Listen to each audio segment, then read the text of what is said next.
प्रियसी, आजकल तिमी मलाई साथमा राख्दैनौ, आडमा राख्न मान्दैनौ। लाग्छ तिम्रो झोलाको लागि म निकै भारी भएँ अब, या भनौँ तिम्रो झोलामा मेरो लागि कुनै ठाउँ छैन अब।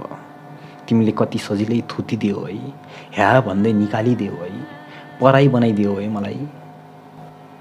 हेर, कुनै दिन आकाश धुम्मिनी छ, बादल गर्जिनी छ, अविरल परिरहनी छ तिम्रो बदनमा झरीका थोपाहरू। अनि तिमीलाई आउनी छ मेरो याद, खोज्नी छेउ मलाई त्यो दिन, अनि पाउनी छैनौ। सरी सरी सरी, मैले त बिर्सेछु।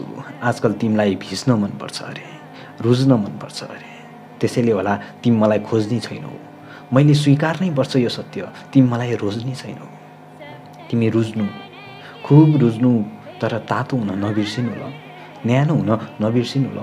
भिज्नु, भिजेर रमाउनु, खुब उफ्रनु, तर बिरामी नहुनु ल। तिम्रै उही प्यारो रातो छाता।